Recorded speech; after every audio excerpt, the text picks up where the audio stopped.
Production ready backend कैसे बनाए जाते हैं, आपको वो चीज़ें सिखाएंगे। क्योंकि हमें क्लाउड कोड का भी पता है, एआई का भी पता है, तो उसको भी हम यूटिलाइज करेंगे। साथ में हम चीज़ें समझने के लिए कुछ मैनुअल काम भी करेंगे ताकि समझ भी आए। तो उसके लिए हमारे पास जो आज का टॉपिक है वो है फास्ट एपीआई। बेसिकली एपीआईज कैसे बनाते हैं तो वो हम सीखेंगे, और अच्छे तरीके से कैसे बनाते हैं। ये आपने बनाना तो नेक्स्ट.जेएस पे भी आप बना लें, बहुत आराम से बन जाती है। एक फ़ाइल बनती है, उसके अंदर आपकी एपीआई ईजिली बन जाती है। एपीआई के फोल्डर के अंदर, किसी भी फोल्डर के अंदर आप route.ts की फ़ाइल बनाएं, एपीआई बन गई। तो हम ये पाइथन में एपीआई बनाना क्यों सीख रहे हैं, पहला सवाल। दूसरा, नेक्स्ट.जेएस पे जो है आपके पास एपीआई वगैरह तो बन रही है, तो इस एपीआई नेक्स्ट.जेएस वाली एपीआई और जो आज हम पढ़ेंगे उसमें क्या फ़र्क है, ऐसी क्या चीज़ें हम यूज़ करेंगे। अगला पार्ट हमारा जो होगा, हम अपना डेटा डेटाबेस में स्टोर करेंगे। तो मैं ये आपसे एक्सपेक्ट कर रहा हूँ कि फ्रंट एंड वाला पार्ट जो है आप लोगों को अच्छा आता होगा, जिसमें जो है आप कोई भी चीज़ इंटीग्रेट कर सकते हैं easily. Back and, front end बहुत आसान है, एआई से भी बोलें वो खुशी बनाएगा। फंसते कहाँ है, बैक एंड पे। बैक एंड पे भी आपके पास डेटा कहाँ स्टोर करना है वाले पार्ट पे, और जो है डेटाबेस और आपकी एपीआई को कनेक्ट कैसे करना है वहाँ पे। तो हम देखेंगे कि भाई अच्छी एपीआईज आप कैसे बना सकते हैं। उसके लिए भाई मैंने एक अच्छा सा ट्यूटोरियल बना लिया आप लोगों के लिए, स्क्रीन शेयर कर लेता हूँ। और इस प्रोजेक्ट के लिए, अच्छा मेरी अनाउंसमेंट तो देख ली होगी आप लोगों ने डिस्कॉर्ड पे, नहीं देखी? चले, हमारे पास माशाल्लाह से, अच्छा मैं आप लोगों की सबमिशंस देख रहा था हैकाथॉन 1 की, जो मेरे पास डेटा है अब तक, वो तकरीबन इस क्लास से 530 लोगों ने सबमिट करा है। ये सिर्फ 530 तालियां बजा रहे हैं, बाकी के नहीं बजा रहे। और बाकी जो है, जो नहीं बना रहे, उनके लिए हम कुछ नहीं कर सकते। आपको पता है किस तरह से रोज़ सेशन हो रहे हैं, स्पून फीडिंग हो रही है, लोगों के एरर सॉल्व किए जा रहे हैं, डिस्कॉर्ड पे, जूम पे, हर चीज़ कर रहे हैं। इवन आपको डेवलपमेंट नहीं करनी, एआई को करनी है। तो फिर भी अगर आप नहीं कर रहे तो सिर्फ आप सर्टिफिकेट के लिए बैठे हुए। और आपको अगर ऐसा लग रहा है कि सर्टिफिकेट मिल जाएगा तो आपकी मार्केट में बहुत डिमांड होगी, ऐसा कुछ भी नहीं है। आप सर्टिफिकेट लेके जाएंगे, वो यूँ देखेंगे अच्छा ठीक है, फिर जो सवालात आपसे पूछना शुरू करेंगे एक भी जवाब नहीं दे पाएंगे, तो उस सर्टिफिकेट की कोई वैल्यू नहीं है। आपकी स्किल्स की वैल्यू है। सर्टिफिकेट आपको एक प्लस पॉइंट देगा अगर आपको स्किल्स आती हैं। मैंने ग्रुप में भी बहुत सारे लोगों के मैसेज पढ़े कि भाई कोर्स, नाम भी मेरे पास है, चलें हाईलाइट नहीं करता। एक तो हमेशा पोल बना देते हैं, वो आ जाती है, रिपोर्टें आ जाती है, जासूस बैठे हुए हैं मेरे पास, पोल बना देते हैं कि भाई कोर्स ख़त्म हो नहीं हो, कौन कौन चाहता है हो, कौन कौन चाहता है नहीं हो। अच्छा कोर्स ख़त्म हो जाएगा फिर क्या होगा, फिर आपको सर्टिफिकेट मिलेगा, फिर उसका क्या करेंगे, अगरबत्ती बना लेंगे।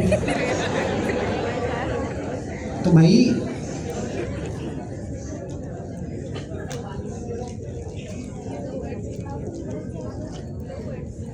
कभी उन्हें भी पकड़ के बुलाएंगे स्टेज में।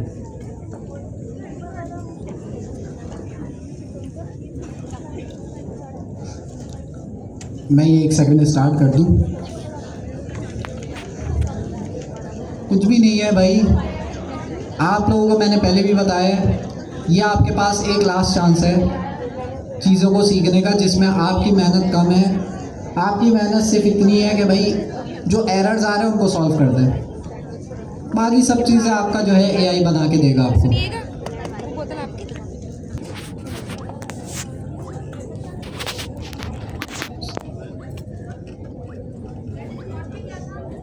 डिस्कॉर्ड पे क्या था अभी पता चलेगा ना। डिस्कॉर्ड पे क्या अनाउंसमेंट करी है मैंने, वो आप लोगों को दिखा देता हूँ।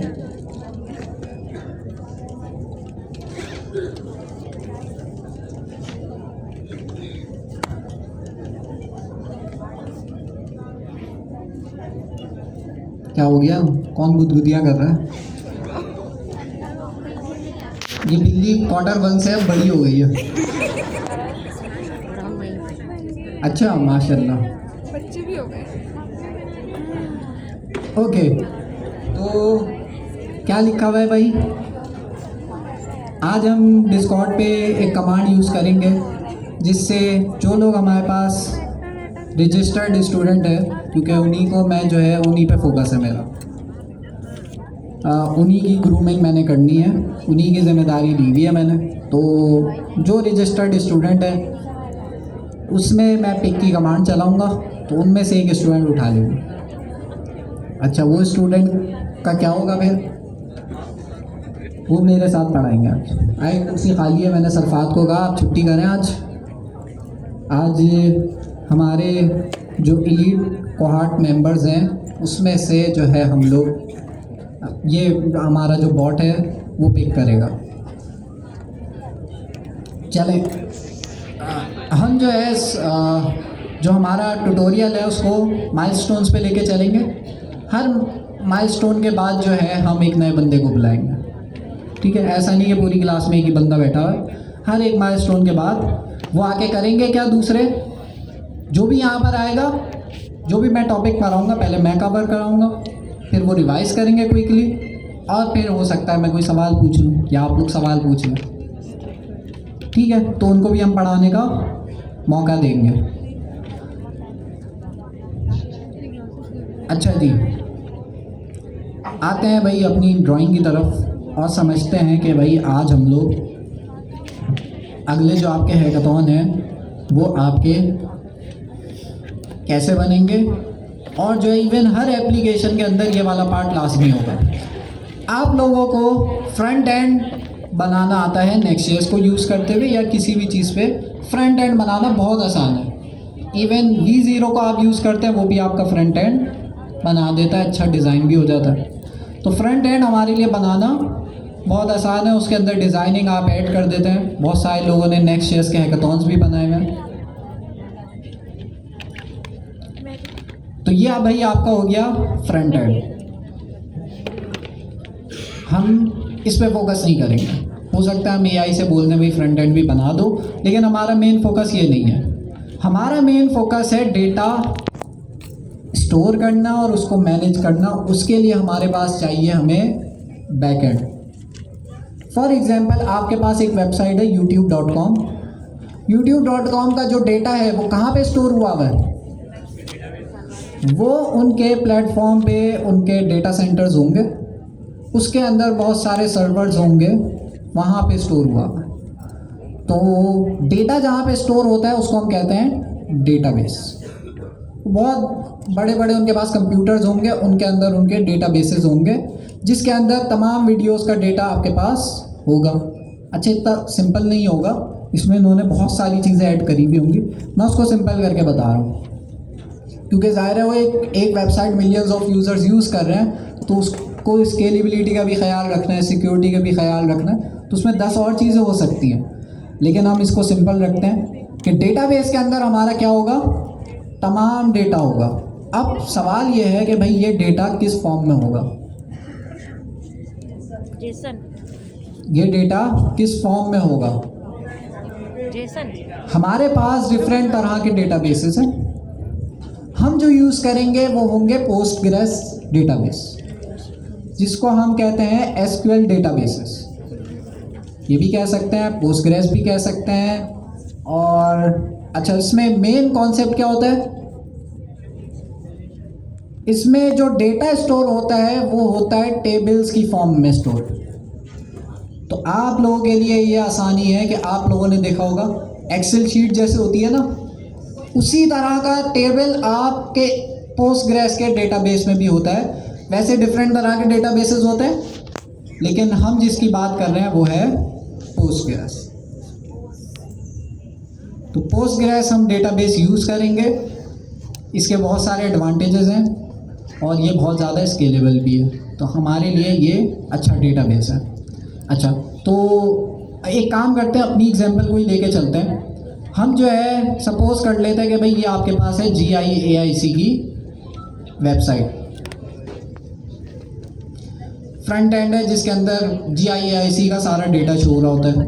अच्छा, गवर्नर हाउस की जो वेबसाइट है उसका कोई ना कोई डेटाबेस भी होगा जिसके अंदर किसका डेटा स्टोर हुआ होगा, तमाम स्टूडेंट्स का।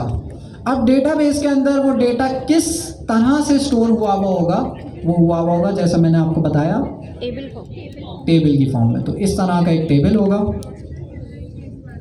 इस तरह का एक टेबल होगा, और टेबल के अंदर आपको पता है क्या होता है भाई, सेल कह लें, रोज और कॉलम्स होते हैं।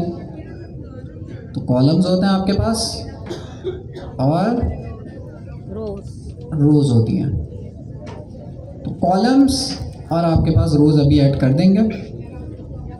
कॉलम के अंदर आप क्या चीज़ ऐड करते हैं, नाम वगैरह, जो भी आपका डेटा होगा वो क्या क्या डेटा आपने स्टोर करना है उस हिसाब से कॉलम डिसाइड होते हैं। फॉर एग्जांपल मैं चाह रहा हूँ स्टूडेंट्स का जो डेटा है उसके अंदर उनकी आईडी हो और क्या डेटा हो, नेम, उनका नेम हो रोल नंबर, और क्या हो, उनका रोल नंबर हो और एज हो, रोल नंबर, और लास्ट में हमारे पास हो एज। सर एज से के अलावा ठीक है, तो ये चार हमारे पास जो है डेटा है जो हमें यूजर्स हर स्टूडेंट का चाहिए। तो पहला नाम, पहला कॉलम में क्या आ जाएगा, पहले कॉलम में हम स्टोर करेंगे आईडी, इसको छोटा कर देते हैं। पहले कॉलम में आ गई हमारे पास आईडी, दूसरे कॉलम में नेम, नेम, तीसरे कॉलम में रोल नंबर, हम इसको कर देते हैं रोल नम, चौथे नंबर पे सर आखिर में हमारे पास एज। तो इस तरह से आपके पास पोस्टग्रेस का जो डेटाबेस है उसके अंदर डेटा स्टोर हो रहा होता है। अब डिफरेंट तरह के डेटाबेसेस हैं। ये जो पोस्टग्रेस डेटाबेस है ये किस कैटेगरी में आता है, SQL डेटाबेसेस की कैटेगरी। तो आपके पास बहुत तरह के डेटाबेसेस हैं। लास्ट क्लास में एक डेटाबेस हमने पढ़ा था, वो किस कैटेगरी में था, वो था वेक्टर डेटाबेस की कैटेगरी में। तो अलग अलग कैटेगरीज हैं। एक है हमारे पास SQL डेटाबेसेस, उसके अंदर एक आ जाता है पोस्टग्रेस, और भी हैं वो हम डिस्कस नहीं कर रहे। तो SQL डेटाबेस की कैटेगरी में हमारे पास डेटाबेसेस सबसे पहला हमने डिस्कस किया। अच्छा, इन सब के अलग अलग मकसद होता है, आप लोग बताएंगे किसका क्या मकसद। डेटाबेसेस की पहली टाइप होती है SQL डेटाबेसेस। हम बस वो टाइप्स डिस्कस करेंगे जो हमने पढ़ी हैं। अब इस SQL डेटाबेसेस के अंदर हमारे पास क्या हो सकता है, डिफरेंट तरह के डेटाबेस हो सकते हैं, जिसमें से एक कौन सा है भाई, पोस्टग्रेस। और हमने SQL डेटाबेस के अंदर एक प्रिंसिपल पढ़ लिया कि भाई डेटा स्टोर होता है टेबल्स की फॉर्म में, क्योंकि हमारे लिए बहुत आसान है, क्योंकि हम शुरू से गूगल स्प्रेडशीट हो गई, एक्सेल शीट है, उससे हमारी दोस्ती है। अच्छा, दूसरी तरह के जो डेटाबेसेस होते हैं वो कौन से होते हैं, एक और होते हैं वेक्टर, मैं वो बताऊंगा जो हमने पढ़े हुए डेटाबेसेस। अच्छा, इसकी भी बहुत सारी टाइप्स हो सकती है। हमने कौन सा वाला देखा था जो आप लोग के हैकाथॉन में है, वो कौन सा वाला है, क्यूट्रेट। अब इसके अंदर भी बहुत सारे हो सकते हैं। अच्छा, फिलहाल हमने इन दो को ही डिस्कस करते हैं। SQL डेटाबेसेस डेटा स्टोर करने के लिए सिंपल, आपके पास जो भी डेटा हो आप SQL डेटाबेस में स्टोर करें। और टाइप्स हम क्योंकि डिस्कस नहीं करें, सिर्फ इन दोनों का डिफरेंस हम देखते हैं। वेक्टर डेटाबेसेस का क्या काम है, यहाँ हम डेटा स्टोर करते हैं, नो सर, नंबर डेटा तो स्टोर करते हैं लेकिन वो वेक्टर डेटा होता है। और नॉर्मली हमारे पास वेक्टर डेटा किसके लिए होता है, रैक सिस्टम बनाने के लिए होता है। तो इस केस में फास्ट जो हम फ्रंट एंड बना रहे हैं, जो गवर्नर हाउस GIAIC के वेबसाइट का फ्रंट एंड है, इसमें क्या मुझे वेक्टर डेटाबेस की ज़रूरत है, क्यों नहीं है, क्योंकि यहाँ अभी हमारे पास चैटबॉट नहीं है। चैटबॉट होता है तो वेक्टर डेटाबेस का सोचते हैं, तो अभी नहीं है। तो हम सिंपल हमारा स्टूडेंट्स का डेटा कहाँ पे स्टोर होगा, पोस्टग्रेस डेटाबेस में स्टोर पूरा होगा। किस तरह से स्टोर हो रहा होगा? बहुत आसान है। एक कॉलम है आईडी। अच्छा, आईडी वाला जो कॉलम है ना वो थोड़ा स्पेशल है। क्यों? वो तो ठीक है, ऑटोमेटिकली आईडी जनरेट करेगा 1 2 3 4 5 6 ऑटोमेटिकली। एक्सेल शीट में भी ऐसे ही होता है ना, साइड में आईडीज आ रही होती हैं। हाँ, इसी तरह से आप जो है यहाँ पे भी ऑटोमेटिकली वो जनरेट कर सकता है। लेकिन और क्या स्पेशल बात है इसमें? यूनिक होगी। यूनिक होगी। आईडी का जो कॉलम है वो क्या होगा? यूनिक होगा, जिसका मतलब ये है कि आपके जितने भी रिकॉर्ड्स होंगे, जितने भी स्टूडेंट्स होंगे, उन सब का डेटा, उन सब की जो आईडीज होंगी वो क्या होंगी? यूनिक होगा। डिफरेंट होगी। सो फॉर एग्जांपल यहाँ पे हमारे पास 2 स्टूडेंट हैं, एक का नाम है हमजा, अब यहाँ पे जगह का छोटा नाम लेते हैं, अली, और दूसरा क्या नाम ले? हाँ, साद। सुफियान कहाँ है घर? चलें, रोल नंबर इनका हम कर लेते हैं 1 2 3, और इनका हम कर लेते हैं 1 2 3 4 3 2 1, और इनकी एज हम कर लेते हैं 25, इनकी हम कर लेते हैं 52। तो इस तरह से आपके पास जो है सारे यूजर्स का डेटा स्टोर हो रहा होगा रोज की फॉर्म में। लेकिन एक चीज़ हमने याद रखनी है कि आईडी हर यूज़र की क्या होगी? डिफरेंट। यूनिक होगी। अगर इस यूज़र की आईडी आप कोशिश भी करो कि भाई 7 की आईडी मैं 1 रखूँगा, क्या होगा? एरर है। डेटाबेस इस रिकॉर्ड को ऐड ही नहीं करने देगा। डेटाबेस एरर देगा कि भाई ऐसा आप ऐड नहीं कर सकते। तो ये जो आईडी का कॉलम है, अच्छा इसका नाम आईडी ही रख सकते हैं, कुछ और भी रख सकते हैं? कुछ भी रख सकते हैं। इसका नाम मैं कुछ भी रख सकता हूँ। नॉर्मली आईडी हम रखते हैं, आप स्टूडेंट आईडी भी रख सकते हैं। अच्छा, ये जो स्टूडेंट आईडी का कॉलम है इसको हम स्पेशल कैसे बनाते हैं? पोस्टग्रेस को कैसे पता कि ये आईडी वाला कॉलम स्पेशल है, ये यूनिक होगा? बिल्कुल, हम पोस्टग्रेस को बताएंगे कि भाई हमारा जो आईडी वाला कॉलम है इसको क्या बना दो, जो हमारी आईडी है वो क्या होगी? स्पेशल होगी, यूनिक। यहाँ पे इसको हम कहते हैं प्राइमरी की। ठीक है, अब ये सब आएगा तो आपने अच्छे से इसको नोट करना है। ये जो हमारा आईडी वाला कॉलम है इसको हम क्या कह रहे हैं? प्राइमरी की। प्राइमरी की। तो प्राइमरी की का एक रूल है कि भाई आपके पास जितनी भी प्राइमरी कीज हैं वो सब क्या होंगी? यूनिक। यूनिक होंगी। क्लियर है? यूनिक करने का फायदा क्या है? यूनिक करने का फायदा क्या है? पहचान, उनकी अब पहचान। मेरे पास यहाँ गवर्नर हाउस में फॉर एग्जांपल 10,000 स्टूडेंट्स हैं। अब 10,000 स्टूडेंट्स में से मुझे जो स्टूडेंट पूरी लिस्ट होगी ना, मैं चाह रहा हूँ जो 50,000 वाले नंबर पे है उसका डेटा निकाल कर 5,000 वाले नंबर पे है उसका डेटा निकाल के लाऊं। तो मैं उस यूज़र का डेटा किससे फैच करूँगा? आईडी से। आईडी से। तो क्योंकि प्राइमरी ये जो आईडी है ये हर यूज़र की यूनिक होगी।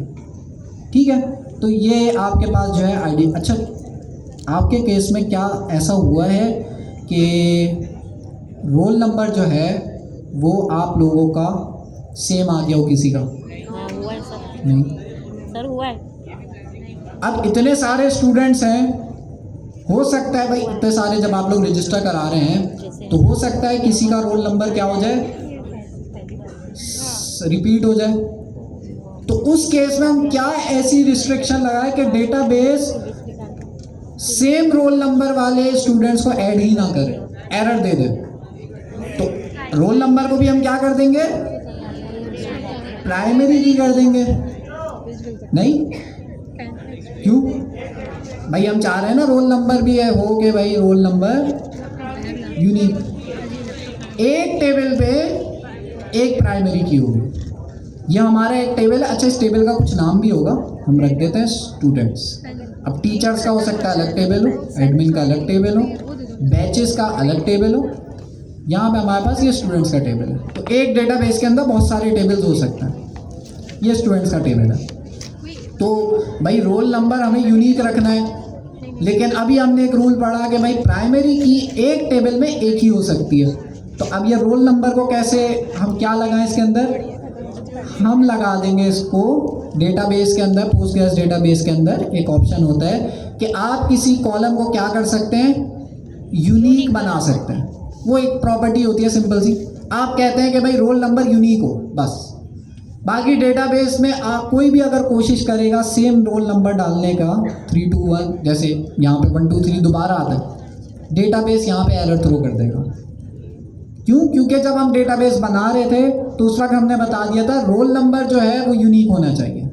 तो इसका मतलब भाई कोई भी रिकॉर्ड हम ऐड करेंगे वो नहीं, सेम रोल नंबर के यूज़र्स नहीं ऐड होंगे। सेम नाम के ऐड हो सकते हैं, सेम नाम सेम एज के, यस तो यहाँ कोई प्रॉब्लम नहीं है। तो रोल नंबर को हम क्या करेंगे, मेक श्योर करेंगे कि ये क्या हो, यूनिक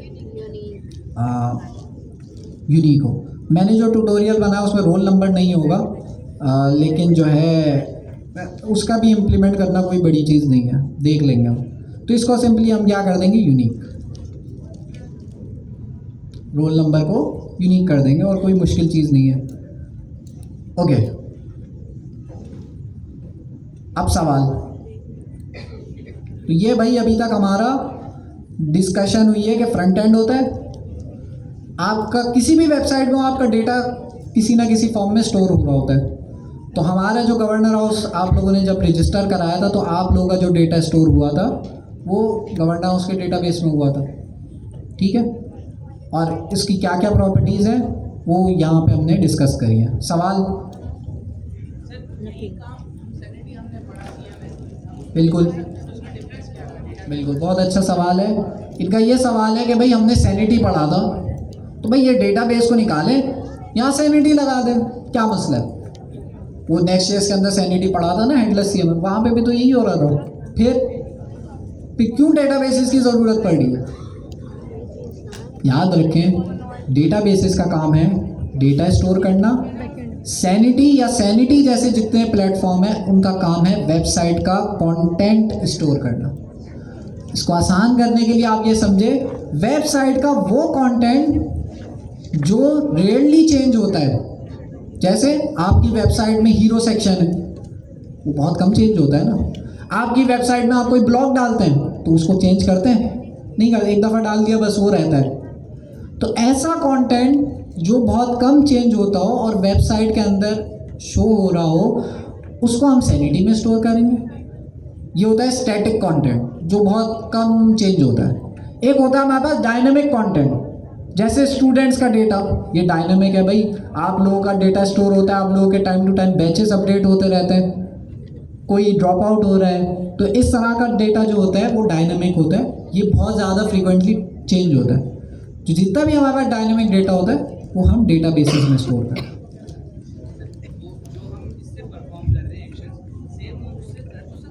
कर सकते हैं, लेकिन आपकी स्केलेबिलिटी में मसला आएगा। मतलब अगर आप डेटाबेस की जगह सैनिटी लगा दें तो 5000 यूज़र्स तक तो चल जाएगा। फिर आप ये सोचेंगे भाई जब आगे चल के ये यूज़र्स ऐड होते रहेंगे, आगे चल के जब गवर्नर हाउस में रजिस्ट्रेशन हुई थी तो 5 लाख स्टूडेंट ने रजिस्टर किया था, मतलब उस लेवल का डेटा आ गया। सैनिटी वो भी हैंडल कर लेगा, लेकिन फिर आपको पैसे भी उस हिसाब से चार्ज करेगा, क्योंकि सैनिटी उस मकसद के लिए नहीं बना है। सैनिटी बना है कंटेंट के लिए, इसलिए उनकी वेबसाइट में लिखा हुआ है कंटेंट मैनेजमेंट सिस्टम, ना कि डेटाबेस, ठीक है। तो डेटाबेस और सीएमएस जो होते हैं वो डिफरेंट होता है। हम डेटाबेसेस पढ़ रहे हैं। और किसी का कोई सवाल? जी नहीं है, फिर पिक कर लें किसी को। अच्छा, आपका सवाल। एक से ज़्यादा कॉलम्स यूनिक हो सकते हैं।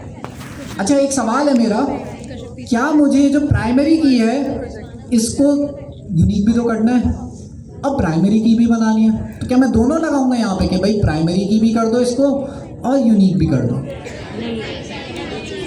प्राइमरी की जो है वो खुद ब खुद उसकी प्रॉपर्टी है कि भाई ये यूनिक ही हो, अब प्राइमरी की का मतलब ये है कि भाई डेटाबेस का जो भी रिकॉर्ड्स होंगे, हमारे पास रिकॉर्ड्स हैं, अली का एक रिकॉर्ड है और साद का एक रिकॉर्ड है, तो जितने भी हमारे पास रिकॉर्ड होंगे उनकी जो मेन आईडी होगी वो होगी ये आईडी के कॉलम में, क्योंकि हमने इसको प्राइमरी की बनाया।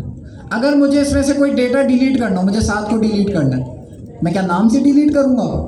नहीं, मैं इसकी प्राइमरी की से करूँगा जो कि है 2। मैं बोलूँगा डेटाबेस से भाई 2 आईडी में जो भी है उसे डिलीट कर दो, तो डिलीट हो जाए। तो प्राइमरी की मतलब ये आपकी मेन आईडी होगी जिससे आप डिलीट भी करेंगे, इसको अपडेट भी कर सकते हैं, रिमूव भी कर सकते हैं और ये ऑटोमेटिकली यूनिक भी हो जाती है। अच्छा, और किसी का कोई सवाल? तो रोल नंबर से क्या आप चाह रहे हैं रोल नंबर प्राइमरी की हो? कर सकते हैं, रोल नंबर से भी रिमूव कर सकते हैं, लेकिन हमने जो है ना, ये बेसिकली आपकी जो प्राइमरी की होती है ना, वो डेटाबेस ऐसे स्टोर करता है कि उसकी जब आप आईडी के थ्रू डेटा फैच करते हैं ना तो वो फास्ट होता है, परफॉर्मेंस अच्छी होती है। इसी तरह से मैं 7 को डिलीट करना चाह रहा हूँ, एक जगह मैं कर रहा हूँ, अच्छी मैं उस केस में कह रहा हूँ जब मेरे पास आप समझ लें मिलियंस ऑफ यूज़र्स हो, तो मिलियंस ऑफ यूज़र है, इतनी बड़ी लिस्ट हो गई ना फिर टेबल के अंदर। अब मैंने बोला कि भाई मुझे जो है एक यूज़र है जिसका रोल नंबर है 321, उसको डिलीट करो। इस वाले केस में डेटाबेस क्या करेगा, पूरे 10 लाख यूज़र्स को रिव्यू करता हुआ जाएगा, वही 321 वाला रोल नंबर का टाइम लगेगा।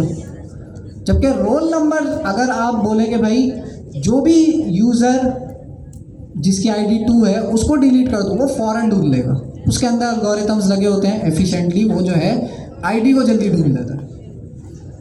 अच्छा, इसको भी आप ऑप्टिमाइज़ कर सकते हैं, लेकिन वो फिर एडवांस टॉपिक है, उसको छोड़ देते हैं, ठीक है। अभी छोटे डेटा में तो आप रोल नंबर से भी डिलीट कर सकते हैं, मसला नहीं होगा जी। एक सेकेंड, हाँ इंडेक्स यूज़ करेंगे।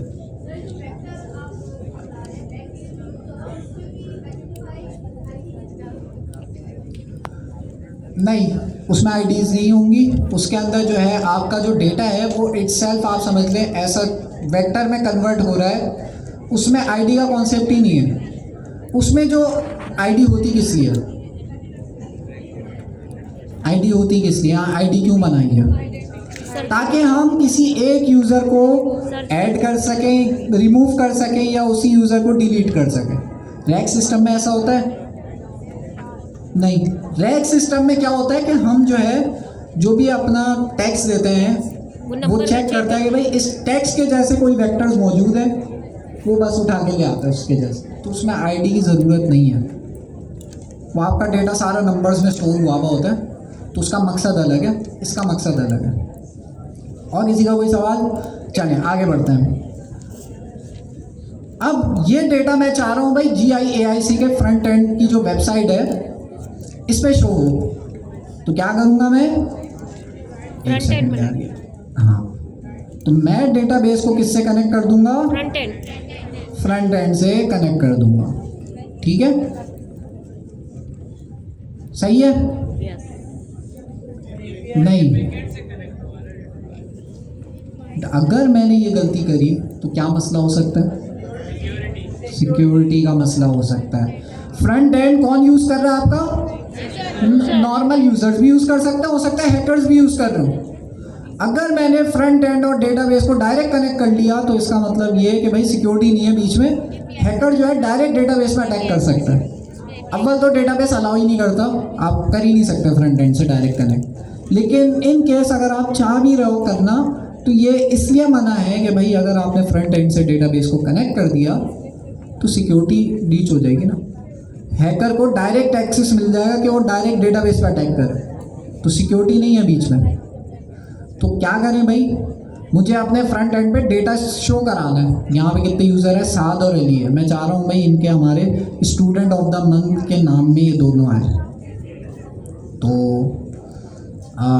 ये दोनों नाम मुझे डेटाबेस से शो कराना है। तो क्या करें भाई, बैकएंड, बिल्कुल, यहाँ बीच में हमारे पास एक और लेयर होगी जिसको हम कहते हैं क्या, बहुत सारे नाम हैं इसके। इसको हम कह देते हैं सिंपल बैक एंड। ये हमारा क्या है? Front end. ये हमारा क्या है? Back and. और ये हमारा हो गया डेटाबेस। बैक एंड के अंदर आपकी सारी लॉजिक यहाँ पे होती है, सारा जो मुश्किल काम होता है ना वो सारा यहाँ पर होता है। तो क्या होगा भाई हमारा बैक एंड? हमारा बैक एंड कुछ भी नहीं होगा। हमारे बैक एंड के अंदर सबसे पहली चीज़ जो मौजूद होगी वो होगी एपीआईज। अच्छा, एपीआईज हमने पहले भी पढ़ी थी। इनका काम क्या होता है? ये बिल्कुल वेटर वाली एग्जांपल आपको याद हो कि वेटर क्या करता है? ऑर्डर। अगर आप रेस्टोरेंट में जाते हैं, आप ऑर्डर करते हैं, वेटर क्या करता है? आपकी रिक्वेस्ट को लेता है, किचन में ले जाता है, वहाँ आपका खाना पकवाता है, खुद नहीं पकाता। पकवाने के बाद जो खाना बन जाता है वो आपके लिए रिस्पॉन्स लेकर आ जाता है।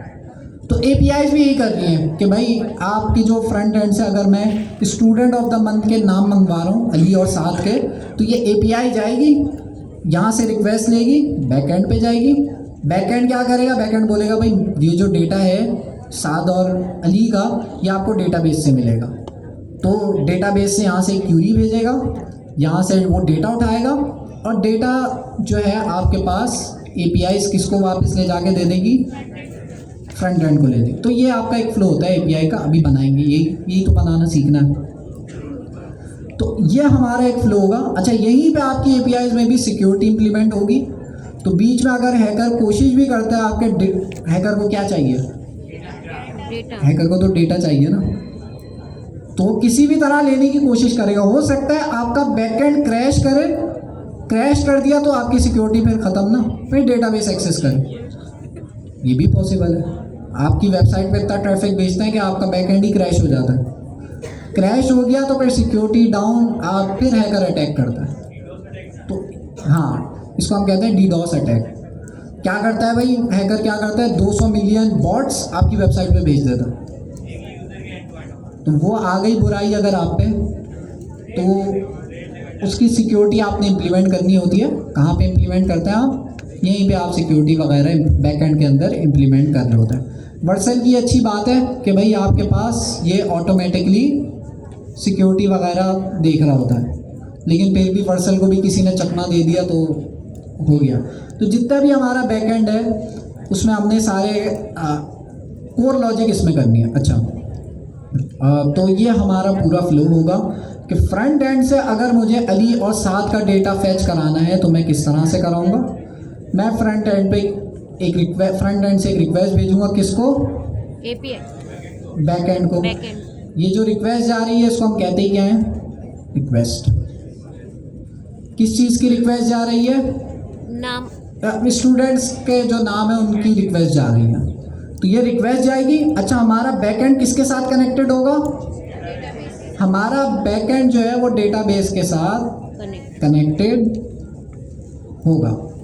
तो यहाँ पे हमारा डेटाबेस और बैकएंड दोनों भाई भाई की तरह चिपके हुए होंगे। जैसे ही मैं रिक्वेस्ट करूँगा, ये रिक्वेस्ट हमारा जो यहाँ पे कुछ कोड लिखा होगा बैकएंड में, अभी लिखेंगे। ये बैकएंड का कोड क्या करेगा? डेटाबेस से क्या लेकर आएगा? डेटा। डेटा लेकर आएगा और ये जब डेटा एपीआई को मिल जाएगा तो एपीआई क्या करेगी? आपके डेटा को लेके किसको भेज देगी? फ्रंट एंड को भेज देगी। तो ये आपका हो जाएगा रिस्पॉन्स। तो इसी तरह से रिक्वेस्ट और रिस्पॉन्स का साइकिल चल रहा होता है। तो ये हमारा पूरा आर्किटेक्चर है जो समझना इसलिए ज़रूरी है। बना तो हम लेंगे, बनाना बहुत आसान है, पता होना कि बनाना क्या है। सवाल नहीं है? चलें जी, तो अब हम अपने पहले जो नहीं है किसी का सवाल पूछ ले, मसला नहीं है, बता दूंगा।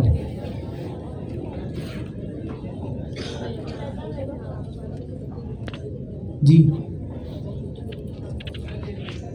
हाँ, शाहबुद्दीन। चैटबॉट तुमने कैसे बनाया? बिल्कुल, देखें बैकएंड अगर आप बना रहे हैं तो बैकएंड बनाने का मकसद ये होगा कि वो बैकएंड कोई ना कोई डेटा तो स्टोर कर रहा होगा। इवन आप सिंपल लॉगिन साइन अप भी इम्प्लीमेंट कराते हैं ना, तो अगर यूज़र साइन अप कर रहा है तो साइन अप करने पे उसका डेटा स्टोर कराना है। कहाँ स्टोर होगा? डेटाबेस पे स्टोर होगा। तो डेटाबेस तो ज़रूरी है अगर आपका बैकएंड बन रहा है। हाँ, अगर सिंपल सी वेबसाइट है, पोर्टफोलियो वेबसाइट है, तो उसमें ज़ाहिर है फ्रंट एंड ये होता है, बैक एंड नहीं होता। ठीक है। और पोर्टफोलियो फ्रंट एंड की कोई मार्केट नहीं बची है। अगर आप सिर्फ फ्रंट एंड डेवलपर हो, सिंपल वेबसाइट्स बनाते हो, तो आप तो रिप्लेस हो चुके हो। हाँ, अब 3D जिसको आती है वो उसकी अलग मार्केट है, वो 3D भी अलग, फिज़िक्स है पूरी, उसमें फ़िज़िक्स आपको आनी चाहिए, मैथ्स आनी चाहिए, फिर वो एनिमेशन उस लेवल की हो पाती है। लेकिन फिर भी वो तो फिर अलग हो गया ना। लेकिन नॉर्मल फ्रंट एंड अगर आप बना रहे हो तो आपकी कोई डिमांड नहीं है। ठीक है, वो तो AI भी बना ले। हमें किस पे मास्टर होना है? हमें बैकएंड पे और डेटाबेस पे, आगे चल के हम क्लाउड पे। अच्छा, अब चलते हैं थोड़ा प्रैक्टिकल की तरफ। जी, सवाल।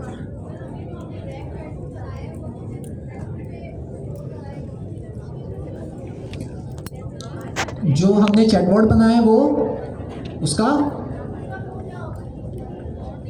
इसी तरीके से होगा, लेकिन उसमें ये वाला डेटाबेस नहीं है, यहाँ पे होगा वेक्टर डेटाबेस।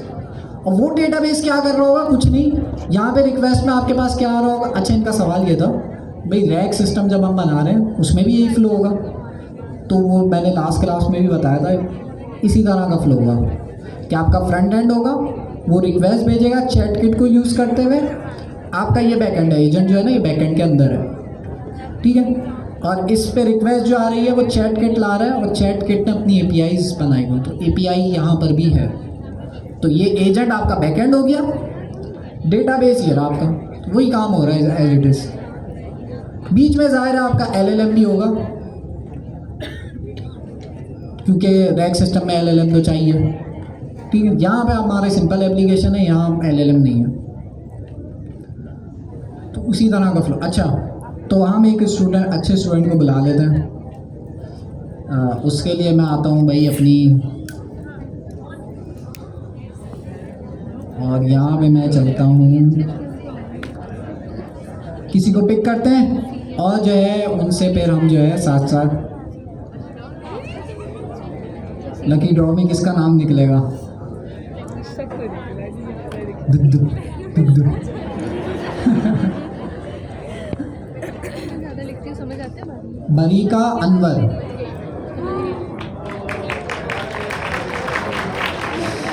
जी, कहाँ है भाई?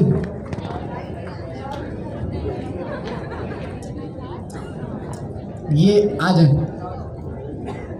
देखिए, ये आपको चांस जो मिल रहा है ना, इसको अवेल करें। बहुत सारे यहाँ ऐसे भी स्टूडेंट्स हैं जो चाहते हैं कि भाई यहाँ सर हमजा हटें, हम जाके बैठिए, हम पढ़ाएं। उनको चांस चाहिए, आपको खुद से मिल रहा है तो उसको अवेल करें। और यहाँ पे बुलाने का मकसद ही है कि भाई जैसे मैंने बताया था कि भाई हमारे जो रजिस्टर्ड स्टूडेंट हैं उनका मैंने कॉन्फिडेंस भी बिल्ड करना है। मैंने ऐसे स्टूडेंट्स भी देखे हैं, वो बहुत अच्छे डेवलपर हैं, कॉन्फिडेंस नहीं है, तो आप आगे नहीं बढ़ पाएंगे। आ जाए, अपना इंट्रोडक्शन दें पहले तो। बरीका, वालेकुम अस्सलाम। अच्छा, आपकी किस्मत अच्छी इसलिए है क्योंकि आप सबसे आसान वाले फेज़ में आएंगे। जैसे जैसे हम आगे बढ़ते जाएंगे फेज़ मुश्किल होते जाएंगे। सही है, अपने बारे में बताएं पहले, फिर हम आगे बढ़ेंगे। Assalamu alaikum everyone. My name is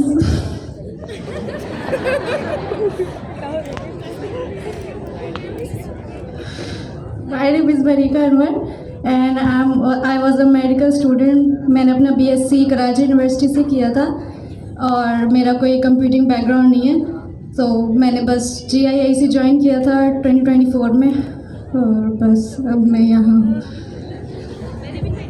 अच्छा, आपका कभी लकी ड्रॉ में नाम निकला? नहीं निकला? आज निकल गया, आज निकल गया। चले, तो हम ये करेंगे कि पहले मैं पढ़ाऊँगा टॉपिक, सही, आप कभी कोई सवाल हो पढ़ाते हुए तो आप पूछ लेगा, फिर आपने वही चीज़ रिवाइज करानी है, सिंपल क्विक वे में 2-3 मिनट में। ठीक है, तो आसान है, आपकी बारी में तो बहुत आसान है। आज जो हम प्रोजेक्ट बनाएंगे वो टू डू ऐप बनाएंगे, जिसके अंदर आपके पास APIs भी होंगी और डेटाबेस भी होंगी, वो हम फेजेस में बनाएंगे। इसमें हम जो है AI की भी हेल्प लेंगे और हम अपना भी दिमाग लाएंगे कि हमारे दिमाग में जाले ना पड़ जाए। तो इसलिए हम अपना भी दिमाग लगाएंगे थोड़ा और एआई की भी हेल्प लगेंगे। तो प्रोजेक्ट सिंपल सा है, 0 to डेटाबेस, ये मैंने नहीं लिखा। ओके, तो हम क्या करेंगे, फ्रंट एंड नहीं बनाएंगे। फ्रंट एंड बनाना आखिर में अगर टाइम मिला मैं उसको बोल दूंगा भाई फ्रंट एंड भी बना दो, इसका बना देगा, वो मुश्किल नहीं है। असल काम है बैक एंड पे, हमें वो समझना है। सबसे पहली चीज़ है कि भाई आपके पास जो है बैकएंड बनाने के लिए हम जो टेक्नोलॉजीज़ यूज़ करने वाले हैं वो है, अच्छा इसकी प्री रिक्विजिट बहुत आसान सी है, पाइथन की बेसिक नॉलेज होनी चाहिए, टर्मिनल की कमांड्स थोड़ी चलानी आनी चाहिए, बस इतना आसान है, फास्ट एपीआई मुश्किल नहीं है। अच्छा, सबसे पहले हम प्रोजेक्ट बनाएंगे यूवी का, और यूवी का प्रोजेक्ट बनाने के लिए हम आते हैं खाली फोल्डर पे। अच्छा, यहाँ पे हमारे पास स्टेप बाय स्टेप बताया है। यूवी आप लोगों ने इंस्टॉल हो गई आप लोगों के पास, अगर नहीं इंस्टॉल तो विंडोज़ की एरी कमांड आप ये चला लेगा, पावर शेल पे इंस्टॉल हो जाएगा यूवी। अगले स्टेप पे हमने जो हमारी स्टूडेंट एपीआई है जो हम बनाने वाले हैं उसको इनिशियलाइज़ करेंगे। तो इनिशियलाइज़ करने के लिए यूवी इनिट स्टूडेंट एपीआई की जो हमारा ये प्रोजेक्ट का नाम है, हम नाम कुछ भी रख लेते हैं, ठीक है। तो हमने इसको कॉपी किया, यहाँ पर आते हैं, यहाँ अपना टर्मिनल खोल लेता हूँ।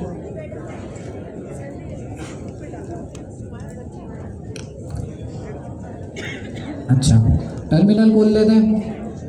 टर्मिनल पे मैंने यूवी इनिट की कमांड चलानी है और अपने प्रोजेक्ट का नाम दे देना है, जो कि स्टूडेंट एपीआई या कुछ भी आप दे सकते हैं। ओके, आप अपने प्रोजेक्ट का नाम देगा, ये तो हम एपीआई बनाना सीख रहे हैं इसलिए मैंने सिंपल सा नाम दिया। तो हमारा यूवी का प्रोजेक्ट क्या हो गया, इनिशियलाइज हो गया। तो मैं अपने टर्मिनल पे क्या करूँ, इसे पहले वीएस कोड पे या कर्सर पे खोल लेता हूँ। तो कैसे खोलूँगा, कर्सर स्पेस डॉट, सही है, खुल जाएगा, खुल जाएगा जी, बढ़िया खुल जाएगा, खुल तो जाएगा, फोल्डर के अंदर नहीं लेकिन कौन सा फोल्डर खुलेगा, GIIC का और ये जो GIAIC Q4 का फोल्डर है इसके अंदर पहले ही 3 प्रोजेक्ट्स हैं, 2 प्रोजेक्ट्स हैं, तो ये दोनों भी खुल जाएंगे। मुझे ये दोनों थोड़ी खोलना है, मुझे खोलना है स्टूडेंट एपीआई वाला। तो क्या करेंगे, CD और प्रोजेक्ट का नाम क्या है, स्टूडेंट एपीआई। ओके, तो हम इस प्रोजेक्ट पे आ गए हैं। तो अब मैं यहाँ पे अपना कर्सर IDE खोल लेता हूँ।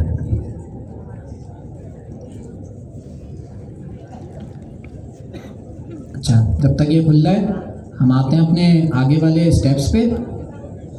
जी बनीगा, ये वाली कमांड याद है, क्या करती है, वर्चुअल एनवायरनमेंट क्रिएट करती है, एक्टिवेट करेगी प्रोजेक्ट को, पक्का, वर्चुअल एनवायरनमेंट क्रिएट करेगी।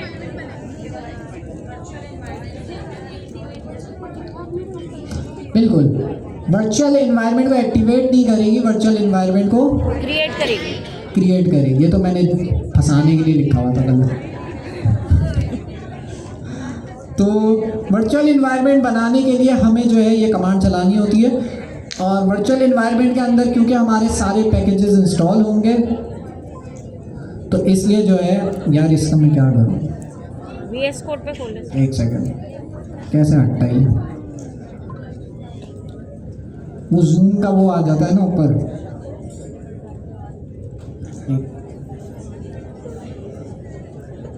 खैर चले, तो मैं सिंपल सी कमांड चलाता हूँ और वो कमांड है UV तो हमारा वर्चुअल एनवायरनमेंट बन जाएगा। मेरा कर्सर भी खुल गया है, मैं साथ में दिखा भी देता हूँ आपको। अरे ये क्या खुल गया, प्रोजेक्ट कहाँ है, यहाँ कैसे आ गया ये तो खुद से इधर क्यों आ गया, खैर तो ये आ गया भाई मेरा प्रोजेक्ट। यहाँ कोई ऐसा फोल्डर है जिसका नाम VNV हो, नहीं है, तो मतलब हमारे पास वर्चुअल एनवायरनमेंट नहीं बना हुआ। तो हम UVVNV की कमांड चलाएंगे और हमारे वर्चुअल एनवायरनमेंट का फोल्डर अब बन गया। तो इसलिए बनाए जितने भी हम पैकेजेस इंस्टॉल करेंगे वो इसके अंदर करेंगे। ठीक हो गया, आगे चलते हैं। इसको एक्टिवेट करने की क्या कमांड थी? .venv, ये विंडोज़ की कमांड है। तो इसको सिंपली हम कॉपी करेंगे। मैं अपने इस टर्मिनल पे कर सकता हूँ इसे एक्टिवेट, लेकिन चलें यहाँ पे भी कर देते हैं। चलें, एक्टिवेट हो गया हमारा। और साथ में मैं VS कोड का कर्सर का भी टर्मिनल खोल लेता हूँ ताकि मैं क्लॉड भी चलाऊँ ना साथ में, क्योंकि वहाँ क्लॉड चलेगा ना। दो खोल सकता हूँ लेकिन वो स्विच करना पड़ेगा मुझे बार बार। अच्छा, ये कैसे हटेगा? ये नया आ गया, यहाँ पे नहीं आ रहा ना, ये क्रॉस नहीं आ रहा इसमें। कंट्रोल N, आप लोग ये नहीं, ये तो ये दूसरा ऐड कर दिया इन्होंने। पहले एक था वो ये वाला था, वो दूसरा इन्होंने एक और ऐड कर दिया। अच्छा, यहाँ पे एडमिन की टीम, जराम भाई ये ना ये हटा दें, ये साइड पे जूम का जो आ रहा है ना। अनीक भाई क्या हाल है? सर अनीक भी आए हुए भाई।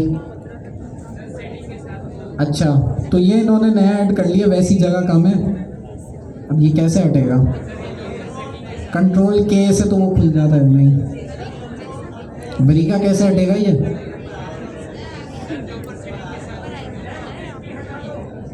क्या हटा दूँ यार? एक फाइल भी खोल लेता हूँ साथ साथ। नहीं ना यहाँ पे कुछ।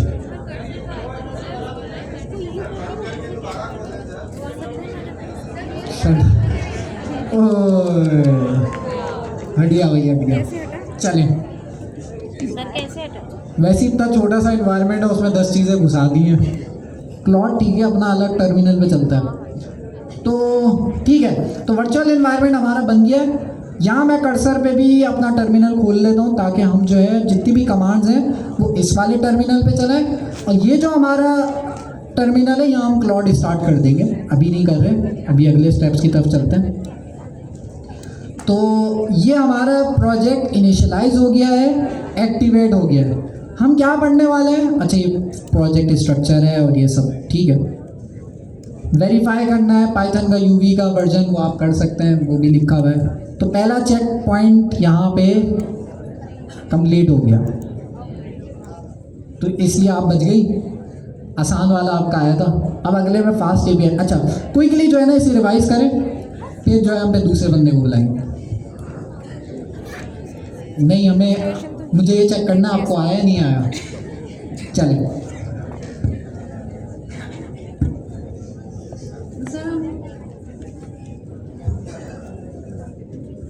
अच्छा, तो हम UV का प्रोजेक्ट बना रहे थे, तो उसके लिए सबसे पहले हमने अपना फोल्डर बनाया।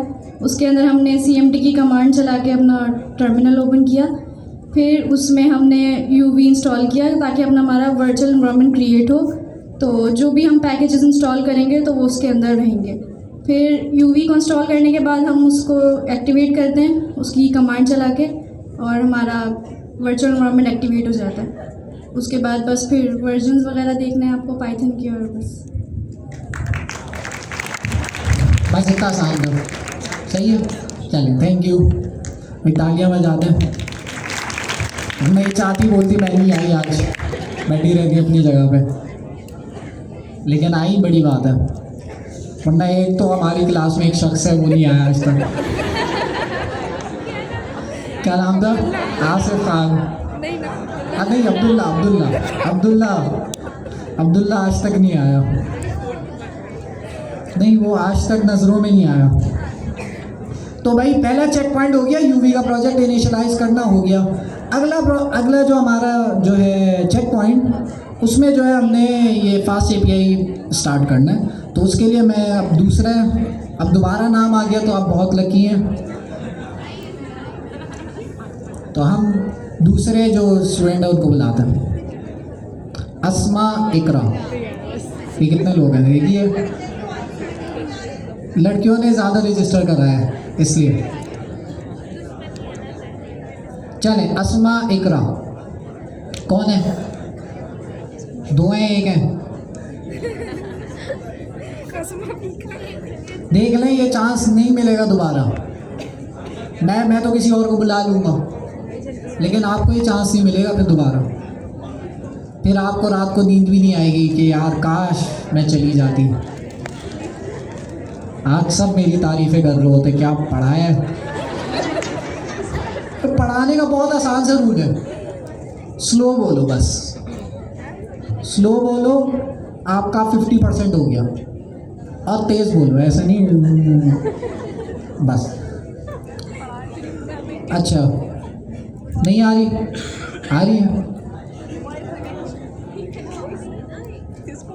ये आ रही है नहीं आ रही है, कौन है? आप हैं? नहीं, अच्छा ठीक है, किसी और को बोलो। अलीज़ा नहीं, अलीज़ा नहीं आई है सर। अलीज़ा नहीं, सर नहीं आई। एब्सेंट। पक्का? जी सर। उनको कॉल करके पूछे। सर लाहौर गए हैं वो। चले छोड़े, तंग नहीं करते बेचारी। हुरिया जाहिद हुसैन,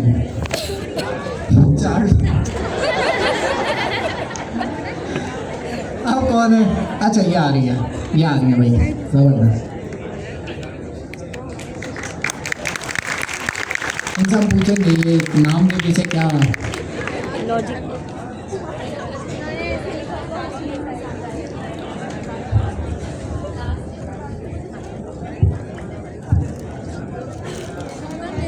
अस्सलाम वालेकुम, my name is Surya and मेरा कंप्यूटर से कोई बैकग्राउंड नहीं था, कॉमर्स से रिलेटेड था।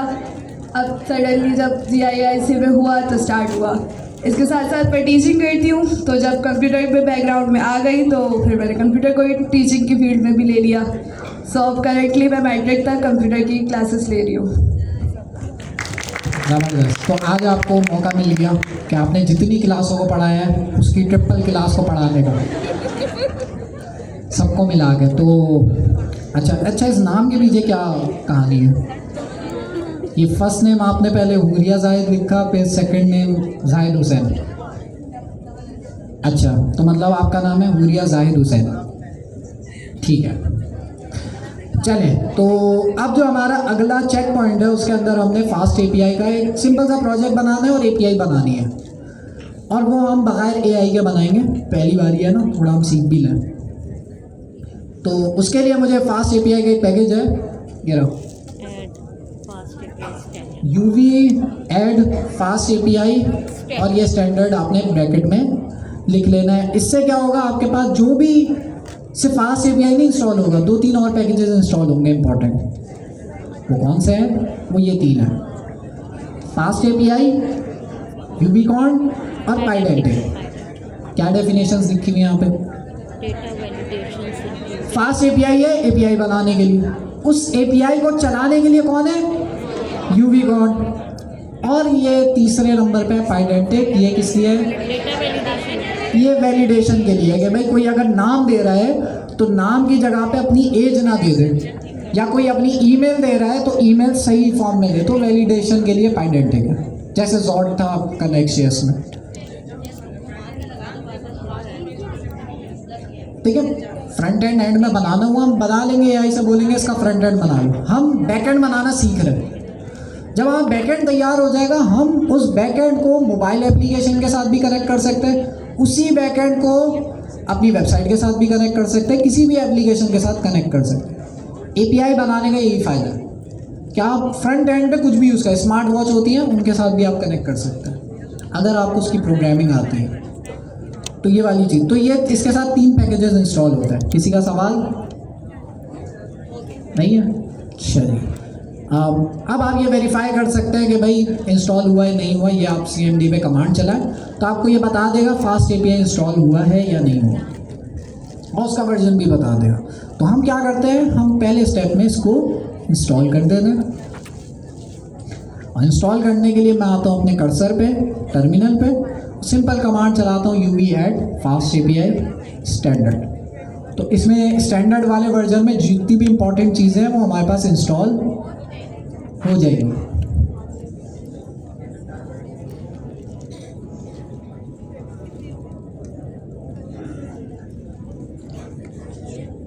रिच वाली लाइब्रेरी हमने पढ़ी थी ना, वो भी इसमें खुद ही इंस्टॉल हो गई है। तो खैर तो हमारे पास फास्ट एपीआई सक्सेसफुली इंस्टॉल हो गई है। चेक करने के लिए मैंने एक कमांड दी हुई है। ये कमांड क्या कर रही है, टर्मिनल पे ही इंपोर्ट करा के चेक कर रही है कि भाई फास्ट एपीआई इंस्टॉल हुई है नहीं हुई। तो कुछ भी नहीं है, बस ये वर्जन बता देगा। एक और चेक पॉइंट, तो भाई इनकी भी क्या हो गई है, बचत हो गई। तो अभी तक कोडिंग नहीं स्टार्ट हुई है, अगले स्टेप में स्टार्ट होगी। तो भाई आप जल्दी से क्विकली इसको रिवाइज कराएं, फास्ट एपीआई क्या है और ये यूवी कॉर्न और ये पाइडेंटिक और फास्ट एपीआई में क्या फ़र्क है और इंस्टॉलेशन कैसे करनी है। क्या नहीं समझ आया? यूवी कॉर्न क्या लिखा हुआ है यहाँ पे, द सर्वर टू रन और एपीआई। तो बेसिकली फास्ट एपीआई आपकी एपीआई बनाएगा, उस एपीआई को मुझे चलाना है ताकि मैं फ्रंट एंड कनेक्ट कर सकूं। तो उसके लिए मुझे जो है यूवी कॉर्न यूज़ करना होगा। ठीक, चल। यूवी में फास्ट एपीआई ऐड करने के लिए हम simple UV add fast API standard की कमांड चलाएंगे, जिसके साथ बस डिपेंडेंसीज और जो जो चीज़ें चाहिए वो हमारे साथ लेकर आ जाएगा। इसके साथ हमारी 3 चीज़ें आएंगी। फास्ट एपीआई हमारा वेब का फ्रेमवर्क है, हमारी फास्ट एपीआई बना रहा है। यूवी कॉर्न हमें एक प्लेटफॉर्म दे दिया जहाँ पे सिंपली वो चल रहा है। पाइडेंटिक डेटा की वैलिडेशन कर रहा है कि हम कोई रॉन्ग चीज़ तो नहीं डाल रहे, अगर नेम चाहिए तो हम एज तो नहीं डाल रहे। और सिंपली उसके बाद फिर वेरीफाई के इंस्टॉलेशन को हम चेक कर लेंगे कमांड चला के कि हमारी फास्ट एपीआई इंस्टॉल हो गई है, उसका वर्जन क्या है। ये भी टर्मिनल में बहुत इजीली हम चेक कर सकते हैं। ज़बरदस्त। अच्छा, इनका आसान वाला चेक पॉइंट था। अब इनको फंसाने के लिए आप सवाल पूछ सकते हैं इस चेक पॉइंट से रिलेटेड या पिछले वाले से भी रिलेटेड, वो भी तो पढ़ा है। फास्ट एपीआई क्या है? हमारे डेटाबेस को कनेक्ट करने के लिए, ताकि आगे हम बैक एंड से आगे फ्रंट एंड पे अपना डेटा भेज सकें। सिंपली हम अपने बैक एंड पे फास्ट एपीआई रखते हैं कि हम अगर हमें डेटाबेस से अपना डेटा चाहिए तो वो हमारी फास्ट एपीआई की लेकर आएगा बैक एंड पे, बैक एंड से आगे फ्रंट एंड पे जा सकती है। तो उस चीज़ के लिए ठीक है, शक्ल नोट कर लिया आपकी। आपकी बारी आई तो ये छोड़ेंगे नहीं। तो भाई फास्ट एपीआई सिंपल एपीआईज बनाने के आसान तरीके से एपीआईज बनाने में आपकी हेल्प करेगा। एपीआई बनाने के 200 तरीके, फास्ट एपीआई एपीआई बनाने को आसान कर रहा है बस। ठीक है, thank you Huriya, thank you. अगला, अब लड़कों में से आना चाहिए, लड़के भी तो आए। 3 दफ़ा मैं चलाऊंगा, एक भी दफ़ा लड़का आया तो फिर हम उन्हें बुला लेंगे। अगर फिर भी लड़कियों में से आया तो फिर तीसरे नंबर वाली जो होंगी हम उन्हें बुलाएंगे।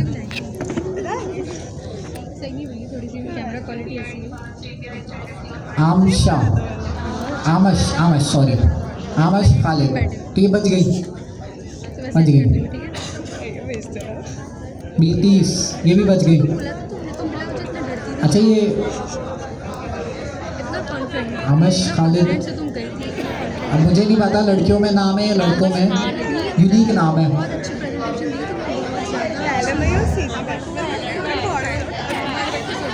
भाई है तो जो भी है आप हैंड रेस करके बता दें, नहीं बुलाऊंगा।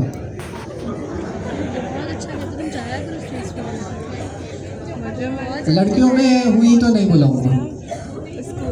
अच्छा, अगली भी बिल्किस, शायद ये भी हमारी ख़वातीन में से ही आई हैं।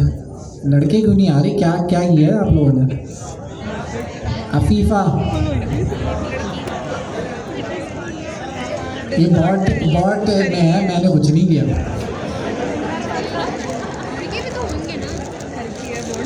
इस पे चलाइए बॉट। चलें, अफीफ़ा खान, एक और कर लेते हैं, एक और कर लेते हैं। अफीफ़ा खान है ना वैसे? है क्या? नहीं बुला रहा? आई हैं? आप देखें, मैं चेक करूँगा तो फिर पता चल जाएगा अटेंडेंस में। बता दें नहीं बुलाऊंगा। पिक करते हैं। आ गए मुइज़ और रहमान। कौन है भाई? मुइज़ को तो हम आ रहे हैं, ये आ रहे हैं। नहीं वो तो बाहर जा रहे आप हैं नहीं अच्छा जल्दी मोइस अभी नमाज का टाइम भी हो रहा है इन द मीन टाइम मैं निकालता हूँ इनका डेटा कि है भी नहीं है आज इतनी मुश्किल से आया ये भी नहीं आया तो फिर बहुत कोऑपरेट करते हैं जितने भी टीचर्स हैं अच्छी बात नहीं है बहुत कोऑपरेट करके बात सही पता है मोइस और रहमान कोई इनका दोस्त है वो बता दो अजान हो रही है तो उसके बाद कंटिन्यू